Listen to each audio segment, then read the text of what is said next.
Cease, ill, out of sight, uneasy, in a little while, as for, miserable, utter, at once. Cease, ill, out of sight, uneasy, in a little while, as for, miserable, utter, at once. Once upon a time there lived a poor but cheerful shoemaker. He was so happy, he sang all day long. The children loved to stand around his window to listen to him. Next door to the shoemaker lived a rich man.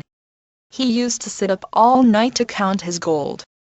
In the morning, he went to bed, but he could not sleep because of the sound of the shoemaker's singing.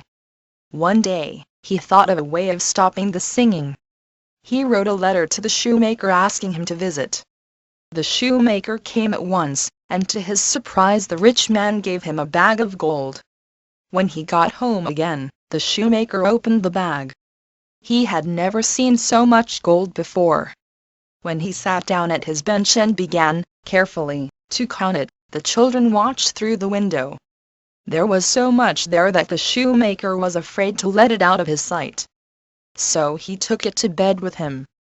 But he could not sleep for worrying about it. Very early in the morning, he got up and brought his gold down from the bedroom. He had decided to hide it up the chimney instead. But he was still uneasy, and in a little while he dug a hole in the garden, and buried his bag of gold in it. It was no use trying to work.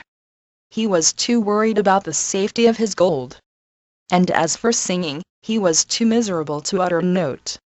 He could not sleep, or work, or sing, and, worst of all, the children no longer came to see him. At last, the shoemaker felt so unhappy that he seized his bag of gold and ran next door to the rich man. "Please take back your gold," he said. "The worry of it is making me ill, and I have lost all of my friends. I would rather be a poor shoemaker, as I was before." And so the shoemaker was happy again, and sang all day at his work.